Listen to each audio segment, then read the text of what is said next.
Hi there, I'm Marty Levinson. Welcome to the Northtown News Magazine show with the greatest cameraman in the business today, Sonny Hersh, and your host, Avi Meyers. Thank you, Marty, and I really did see Marty this time. Only walked about 9 blocks since, and it's been about 3 or 4 hours, but I haven't messed it up too badly. But thanks so much for the great haircut, Marty. I really appreciate it. I want to urge all of you to check out our website, www.ntnm.org, where at this point, over 14,000 shows have been watched. You people must have something better to do. CAPS, go to your CAPS meetings. CAPS meetings, community policing. That's very important. Check out caps24.org. That's Sonny Hersh's website. For CAPS, it gives you all the meetings in the 24th District, which is basically Peterson to Howard, Kesley to Ridge. And if you're outside the area, call 311, and you'll be able to find out all those things that way. And at this point, I would like to introduce you to my favorite guest, and your favorite guest. Here we go again. The Vice Mayor of the City of Chicago, the Alderman of the 50th Ward, the Ward Committeeman of the 50th Ward, the Chairman of the Buildings Committee, and a recent visitor on behalf of the Mayor to Shanghai, China. My favorite Alderman, your favorite Alderman, and hi, Joe Chuck J. How you doing?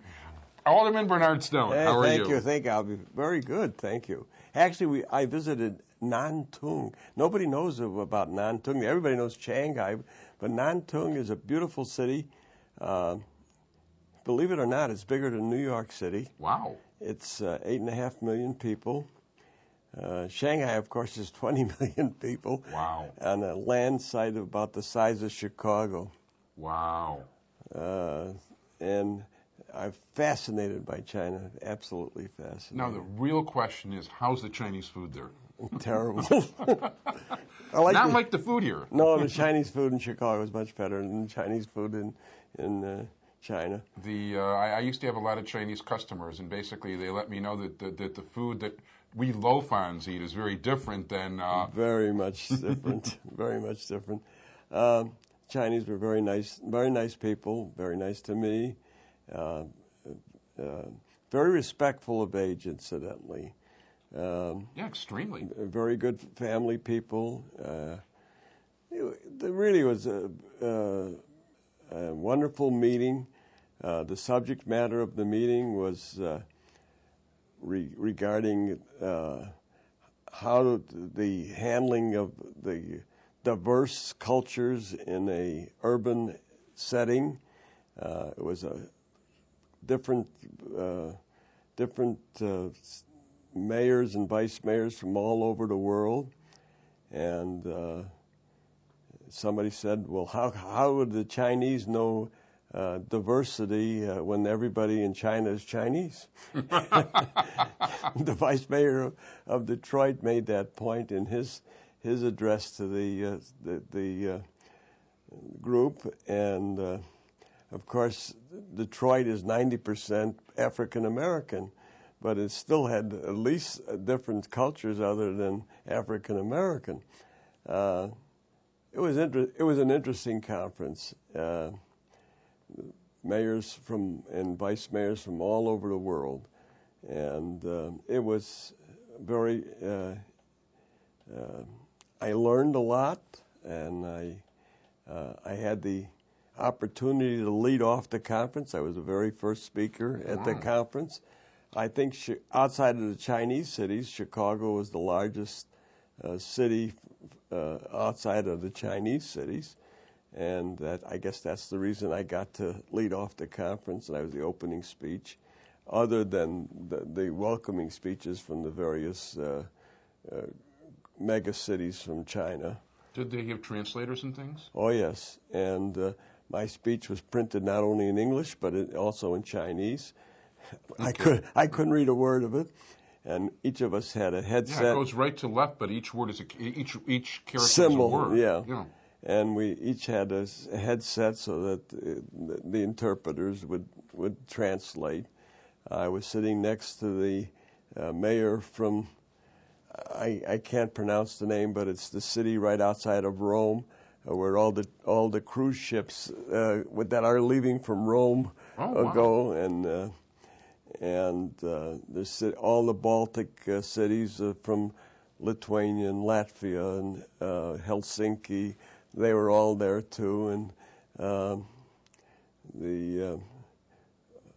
cities, like I say, from Canada and from the United States, Detroit, Washington, Ottawa. I became very close to the vice mayor of Detroit.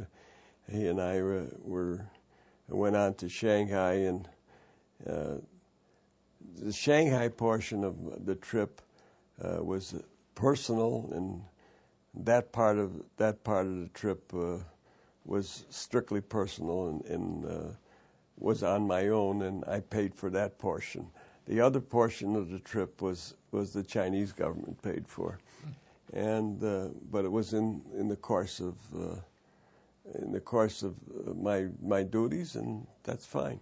Nice suit too, by the way. Thank you. Shanghai. Okay. Shirt Shanghai, tie Shanghai. All on my shopping trip in Shanghai. Yeah, as a matter of fact, my suit was probably made there too. I just happened to buy it in Chicago. But it was really a wonderful trip, and even though I was doing city business and speaking on behalf of the mayor, I wrote my own speech. However, it was really a very wonderful trip, and I really enjoyed all the different sites and crossing the Yangtze River in a ferry. The Chinese are going to cut the trip by building a bridge. Listen to this, 93 miles long. A bridge 93 miles long. How's that? If they can build a wall, they can build a bridge 93 miles long. Yeah, and that wall's been there for a very long time. But it's amazing what they've done. Can you picture? Shanghai has no single-family homes. Everything is at least, I suppose, 50 stories high. Wow. I can't picture a city with 20 million people in it. But that's what approximately, somewhere between 18 and 20 million people live in Shanghai. Wow. And it's just beyond comprehension. And yet that's what lives in Shanghai. And Nantung, which a city which nobody even ever heard of, is an industrial city with 8.5 million people, which is bigger than New York, and clean, wide streets, clean and beautifully landscaped, and it's really a picture of what, well, I'd like to see our American streets look like. Of course, they don't have as many vehicles as we have to deal with. Oh, interesting. There's a lot more people, obviously. They have over 1 billion people. Yeah, well, so, the interesting statement that was made, they have more people who speak English than we have people. Oh, wow. So, even though it's hard to communicate because you don't find that many people speaking English, but it was a trip of a lifetime in any event, and I would recommend if anybody gets a chance, they certainly should take if they get an opportunity, they certainly should take that opportunity to visit China. That sounds really nice. And speaking of clean streets, when I was on my walking rounds, and I did about 2.5 miles in the ward today before we in the neighborhood. Well, actually, some of it was I out. Yeah, actually, I was out of the ward. But one block that's never been cleaner, in my opinion, now is the 6300 block of Western, because that Northtown Theater building is finally history. Well, there's a lot of construction going on in the 6300 block on Western. Both ends. Yes, but that generally was because of the building and because of the wind that was created. It was like a wind tunnel. Right. It no longer is. The scaffolding is all gone. Yes, but we're hoping that the new buildings that will replace it will clean up that whole area. Of course, it depends on the new landlords, and depends on the people who live there. You know, everything depends on the people who occupy the area. Now we're talking retail and condos, basically, in all these places. I was talking to Amy Zander last night She's from the Business Association. She's from the Business Association, also the executive director of the special service area along Devon, and they've just committed thousands of dollars for the special service area, and basically it's for cleanup along Devon. We are absolutely committed to keep Devon clean. So they're going to start with the mechanized crews now? We're going to start with everything possible to keep Devon clean. That is their commitment, and the special service area is committed to keep Devon clean. We also have a new committee that has been formed. It's the 2016 committee. That's an interesting name, isn't it? 2016? Yeah, there's an Olympic year at 2016, I believe. Well, that committee is committed to work on working towards not only towards the Olympics, but, you know, Devon Avenue is the perfect street for the Olympics. Why? Because of its international background. It's the perfect street to attract those people who will be here for the Olympics in 2016. And as a result, this 2016 committee is working for immediate work as to a streetscape along Devon, and that's to take place immediately. Great. Working towards changing the face of Devon by a new streetscape from Devon Avenue, from one end of Devon, from Ravenswood all the way to Kedzie Avenue, and so that we'll be totally prepared for the year 2016. Now, that doesn't mean we're going to wait for 2016. We're going to go. We're working immediately. We're working towards getting landscape architects and working on immediately laying out different plans towards new streetscapes for Devon. In the meantime, as you no doubt know, there's the face of Devon is changing. We've talked about it here on your program many times, of the different buildings that are changing along Devon. And I've indicated previously, I'm not wed to the architecture of the 20s, which is basically the face of currently of Devon. We're talking new construction along Devon. We're talking about a new face for Devon. We're talking about new buildings along Devon. And Devon is going to be a street of the future, not the past. And Devon is going to be a new street. And that together with the new streetscape, Devon is going to be a knockout street. I think it'll be great. And, now are we going to, and there'll be emphasis, I would imagine, on keeping the ethnic character. Of course. Devon is an international street, and we will stress the ethnic character of Devon and all the diversity of Devon. Which I think is one of the great shining things in our neighborhood, no question.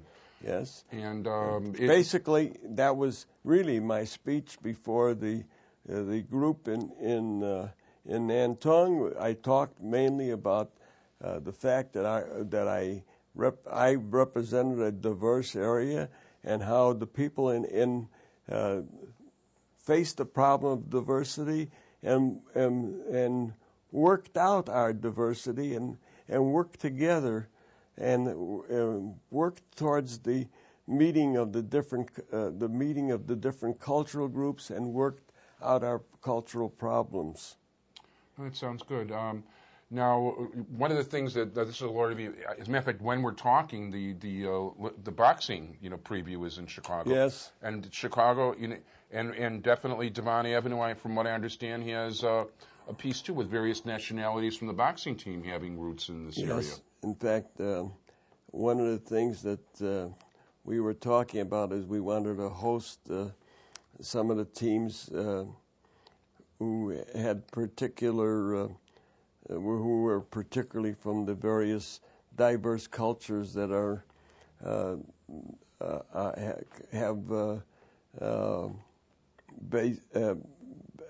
based in our community. I had indicated that if there were teams from India, Pakistan, Syria, or any of the other countries, Iraq, or any of the countries in the Middle East, Israel, I would like to host them along Devon Avenue. And they're checking it out, and they're supposed to let me know. Sounds good. Sounds good. Do you want to talk about that study at all, or you want to skip that over? Or? What's that? We're talking about well, I like to call it the white people study, but You're talking about the University of Illinois study? Yeah, the one that Mike Steele did. He went to a bunch of different groups, and he taught to different organizations. First of all, the groups he went to were focus groups. Were basically focus groups it occurred during the aldermanic, just prior to the February aldermanic elections in this year, 2007. Yeah. And it was interesting because the aldermanic groups that he went to were certainly not the aldermanic supporters of mine. Right. They were all the aldermanic supporters of my opponents. Yeah, Nosy Dollars and Greg Brewer. Even though in the report he says all of the aldermanic groups, there were nobody who were my supporters in the focus groups. So it's extremely critical of me. What else would you expect? Mr. and Mrs. Brewer were in the focus groups. Naisy Dolar's campaign manager was in the focus group. I mean, who else would you? What else would you expect? So it's extremely. The facts in the report are absolutely wrong. He never bothered to talk to me. Well, why would he talk to me? I'm a citizen of this ward for 55 years. I'm its elected representative for over 34 years. So why would he talk to me? Of course not. I mean, I'd be the last person in the ward he would talk to. There is nobody in the ward who probably knows more about the ward than me. So why would he talk to me? He would talk to everybody else. I mean, you talk to Greg and his wife. They've been here 6 years now. Wow, yeah. I mean, that's the ones you talk to. Naisy here all her life. I mean, her life is less than I've been elected alderman. Oh, and by the way, her life minus her time spent in Florida. In Florida or another place. And minus, yeah, in other parts of the world. Yeah. So, I mean, those are the people you talk to. You don't talk to me. So, I mean, these and people from Skokie you talk to. You don't talk to me. Right. So those are the people you talk to. The facts concerning the business community, all wrong.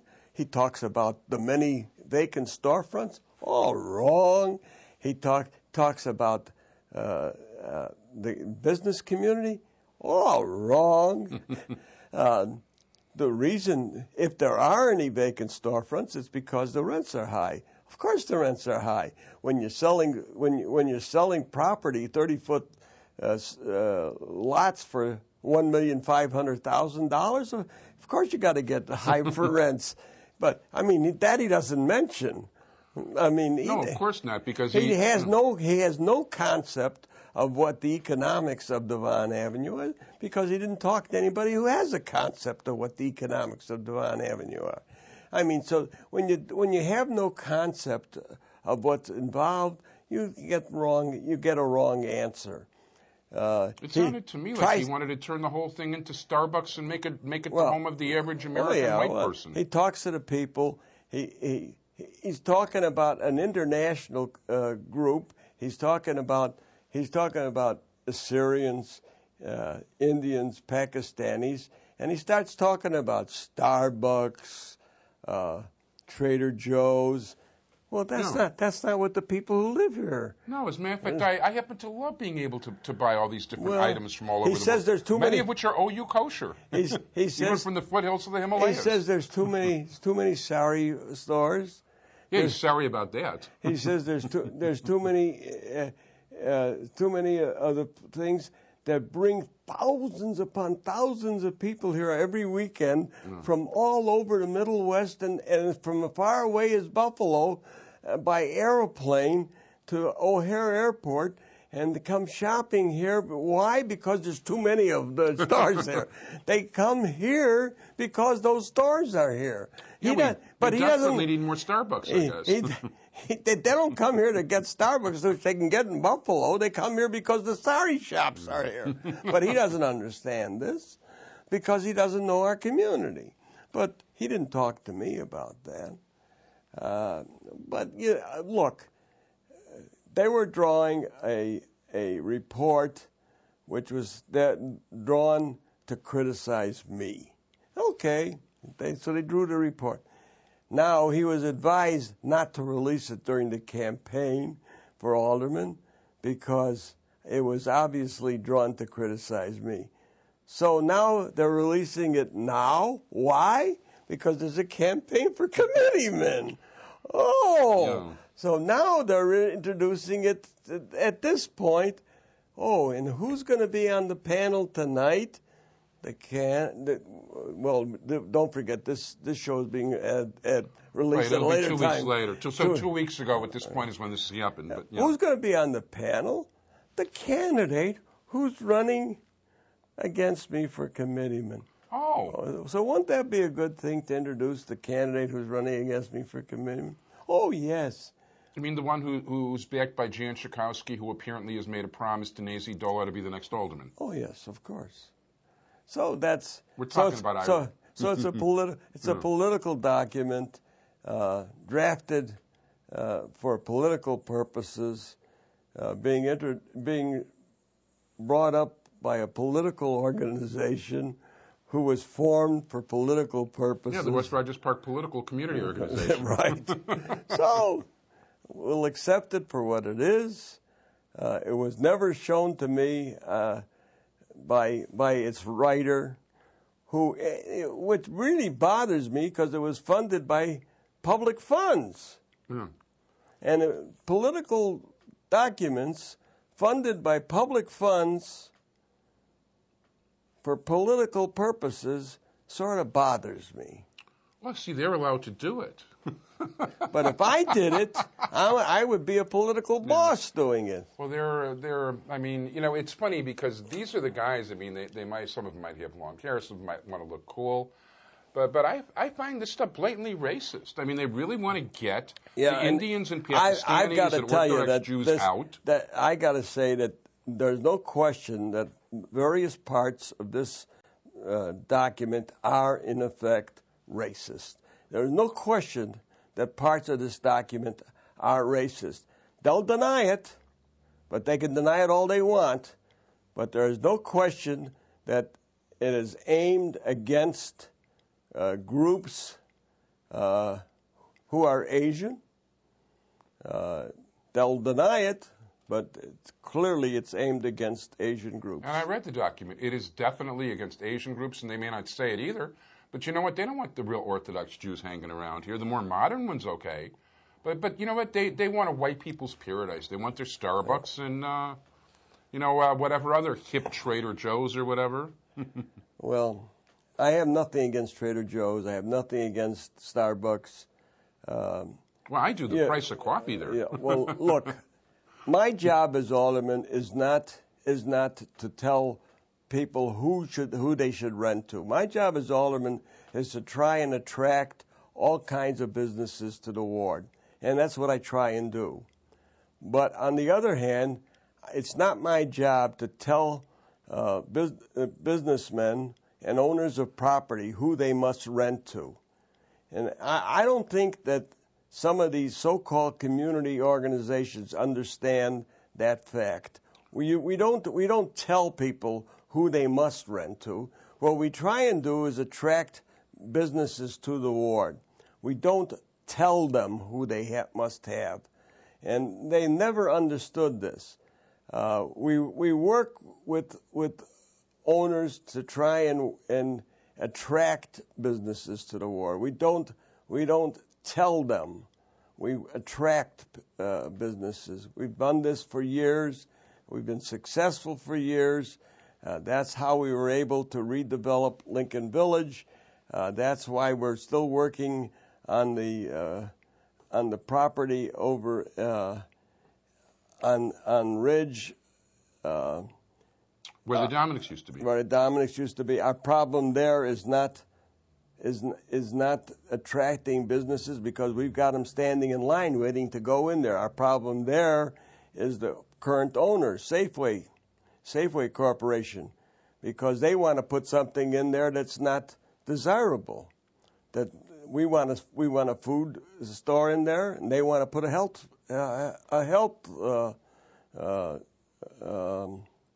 You mean like a clinic type thing? Or no, they want to put a drugstore. No, one of these workout where you work out. Oh, a gym. Yeah, that's what they want to put in there. We Physical don't fitness center. Physical fitness center. We don't need that. We need somebody a grocery chain in there. We have 3 different grocery chains waiting to go in there, and they want to put a health club in there. Now, I don't need a health club in there, and I don't want a health club in there.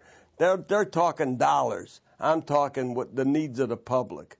Fortunately, when we drew up the planned development, we provided that it had to be groceries. Oh, great! So we got them by the short hairs. Yeah. One of the things that people really don't understand, and this is probably going to be the last thing we're going to wind up talking about today, except for a couple notes at the end, but people think that you can stop any building coming in. No. That if somebody breaks down a house, puts up a 3-flat, that's perfectly legal and you can't stop that. No, as a matter of fact, I once got sued for $5 million for trying to rezone property to do just that. You cannot do that. You can't stop. You can't stop it by changing the zoning for just that purpose. See, some of these people that are belonging to that socialist fascist organization, well, actually the organization isn't, but some of these people really have socialist fascist type thought trains. No, you cannot do that. You cannot do it. Yeah, you've got to plan according to what the surrounding area is, and. In the case of a planned development, you can put in a clause like we did here, which is for the public benefit, that it had to be a food store, and that's what we did here, and which was a public need. But you cannot stop if somebody wants to build a 3-flat where all the surrounding properties are 3-flats. You can't stop them from putting in a 3-flat. If somebody wants to build, on the other hand, if somebody wants to build a 3-flat where everything is single family, you can stop them. Yeah. But you can't do it otherwise. Well, at this point, actually, we're just about running out of time, so you got a quick point, you can make it, but that's about it. Well, my point is I thank you for giving me this opportunity to explain what's happening and to tell you all about my trip to China. And welcome back. And I thank the people for understanding what we face on a day-to-day basis. No, it's and there's a lot involved there, and it's a shame that these groups don't realize, if they got painted in a movie and they saw what they were actually doing, they're bad guys. Well, in any event, if you want to reach, and they don't. I got to say one more word. Please go ahead. One more word is remember we don't need an increase in our real estate taxes, and we don't need most of those taxes we're facing. There are other ways to raise money. I don't usually oppose the mayor, but this time I am opposing the mayor's plan for increasing the taxes, and I will continue to oppose them because there's other ways to raise funds for the city. I do agree with the mayor that we need money for our libraries, but I don't think we facing the various other increases in taxes that the other points of government are doing, such as the county and the state.